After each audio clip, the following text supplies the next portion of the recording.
Ya, pemirsa untuk mengulas secara mendalam dampak berbagai kondisi global dan juga dalam negeri terhadap kinerja BUMN perkebunan serta terkait dengan Undang-Undang Anti Deforestasi Uni Eropa, secara eksklusif hadir langsung di studio CNBC Indonesia Direktur Utama PT Perkebunan Nusantara 3 Holding, Muhammad Abdul Ghani. Selamat pagi Pak Ghani, terima Pagi, kasih Mbak sudah Eva. hadir langsung di CNBC Indonesia. Apa Terima kabar kasih sudah Bapak? diundang.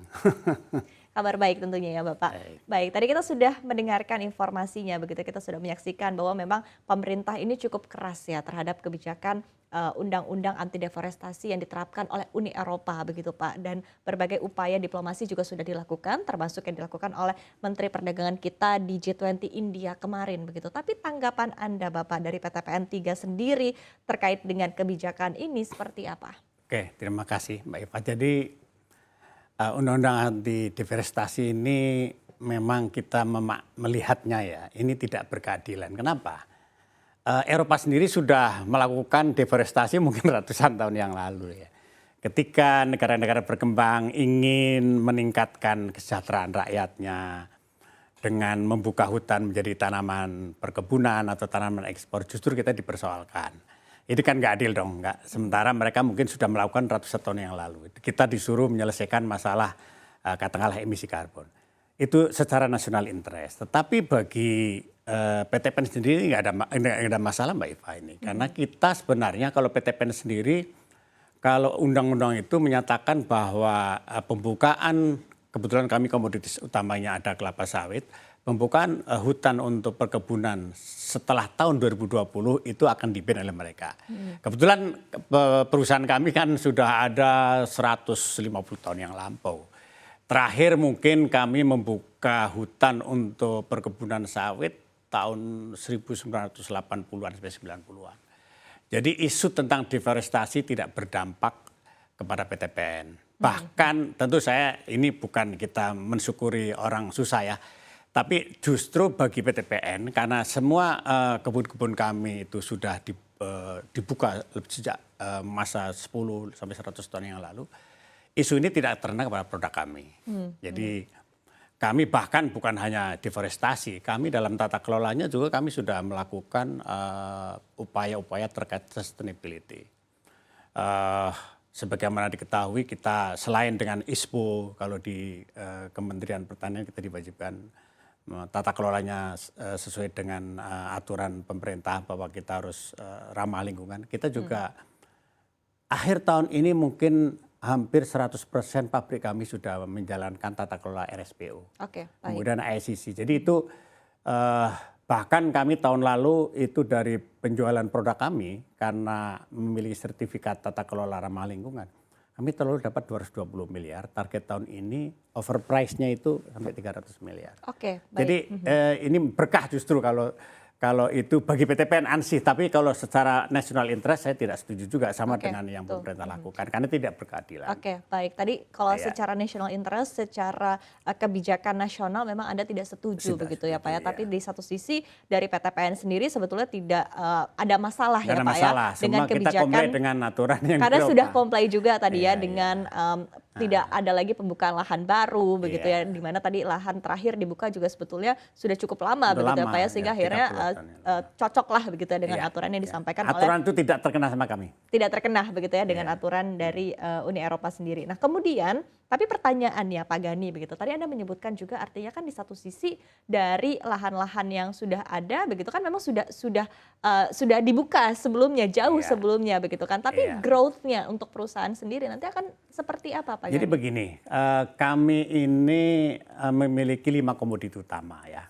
Jadi PTPN itu memiliki komoditi kelapa sawit sekitar 530.000 hektar, kemudian karet ada 140.000 hektar, kemudian tebu sekitar 75.000 hektar, yang sisanya ada kopi 12.000, teh sekitar 20.000 hektar.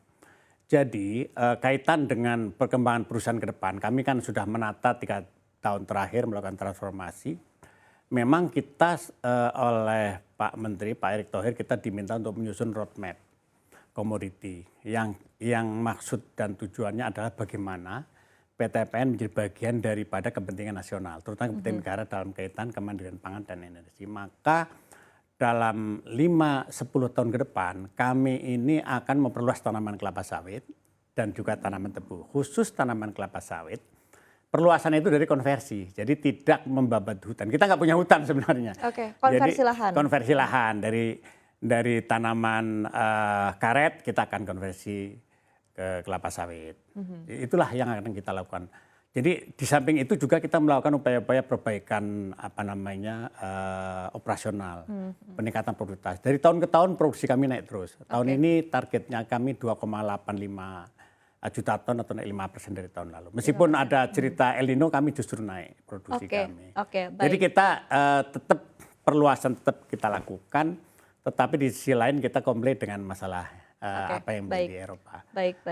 Tadi seperti yang Anda sampaikan Pak Gani bahwa memang kelapa sawit ini memiliki peran yang sangat penting ya bagi Indonesia begitu secara komoditas, tidak hanya komoditas yang bisa digunakan untuk pangan tapi juga energi begitu Pak. Nah, sehingga akhirnya memang ke depannya begitu ya seiring dengan pertumbuhan ekonomi yang semakin meningkat begitu kan, maka artinya kebutuhan pangan dan juga kebutuhan energi kita akan terus meningkat begitu. Tadi Anda menyebutkan bahwa memang sudah comply begitu, tidak membuka lahan baru dari pembabakan hutan, tetapi lahan baru dari konversi lahan yang sudah ada ya, yang sudah memang sudah ditanami oleh produk-produk lain ya Pak Gani. Tapi apakah ini cukup Pak Gani ke depannya? Mengingat sekali lagi kebutuhan pangan dan juga energi ke depannya akan terus meningkat. Saya ingin cerita sedikit tentang ini, isu Eropa kan selalu biasanya quote and quote itu tentang sustainability. Sebenarnya kalau hanya bicara emisi karbon, sawit itu, tanaman kelapa sawit itu lebih bagus daripada hutan primer bahkan.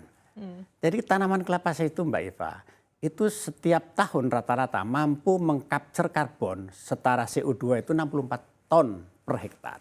Artinya semakin banyak kelapa sawit itu global warming berkurang. Kalau dari sisi kepentingan emisi karbon, pemanasan global. Jadi pemanasan global itu justru semakin berkurang kalau sawitnya luas. Ada isu tentang diversifikasi, isu tentang keragaman hayati. Sebenarnya itu di dalam aturan baik itu RSPO maupun ISPO itu ada ketentuan bahwa kalau membuka kebun 100 hektar itu ada sekian persen ditinggalkan supaya di situ ada keragaman hayati dan dengan hewan dan sebagainya. Jadi sebenarnya sustainability dari sisi itu ada. Terkait dengan kebutuhan yang meningkat, saya ingin sampaikan pemerintah sebenarnya kan sudah punya kebijakan juga bahwa luas kelapa sawit kita catatannya kira-kira sekitar 16 juta hektar, di mana produksinya itu sekitar 48 juta. Apa maknanya? Maknanya adalah 1 hektar kelapa sawit menghasilkan 3 ton CPO. Padahal produksi kami, PTPN rata-rata 1 ton itu 5 ton, tahun ini lebih naik, 5,05. Artinya menurut saya isu di Indonesia memang mungkin deforestasi, kita tidak perlu membuka hutan tambahan yang 16 juta hektar. Tapi pemerintah sudah mulai, bahkan kami juga diminta untuk di dalam proyek strategis nasional kami akan membantu meremajakan sawit rakyat sampai 60.000 hektar dalam 5 tahun. Jadi sebenarnya isu di Indonesia adalah bagaimana tanaman kelapa sawit yang luasnya 16 juta itu diperbaiki tata kelolanya sehingga produksi naik.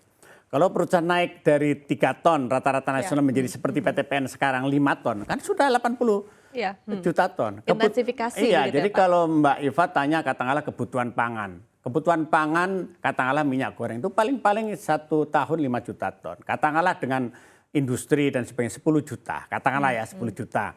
Kemudian berarti kan kita masih punya kalau sampai 80 ton berarti masih 70 juta. Kebutuhan untuk biodiesel katakanlah sekarang 35 juta kiloliter. Kalau pakai B50 paling nggak sampai 20 juta. Jadi kita masih banyak sebenarnya. Masih ada sekitar 40-50. Masih banyak jadi untuk ekspor. Jadi tadi di offline kita ceritakan bagaimana sebenarnya Eropa itu tidak perlu memaksakan yang aneh-aneh. Cukup Eropa itu fokus menghasilkan misalkan pangan yang cocok dengan subtropis katakanlah gandum ya kan, tapi nggak perlu di sana menanam soybean, rapeseed karena secara komparasi Mbak Eva 1 hektar sawit itu bisa menghasilkan 4 ton Iya. CPO. Sementara kalau di Eropa ditanami soybean, jagung, minyaknya itu paling 1,5 hektar Iya, ton. baik, Nah, baik. mungkin gitu barangkali. Baik, baik Pak Gani. Ini juga sebetulnya sudah sempat kita bahas juga ya dalam Iya. CNBC. Sebetulnya agendanya tuh apa begitu ya Pak Gani? Karena sekali lagi ini artinya apakah memang ada persaingan dagang begitu ya sehingga akhirnya that's why begitu ya, kita melihat Iya. Menteri Perdagangan kita juga aktif begitu ya Pak ke depannya di kancah global begitu Iya. untuk melakukan aksi-aksi bilateral begitu langkah-langkah ke depannya untuk menegosiasi ya dengan Uni Iya. Eropa.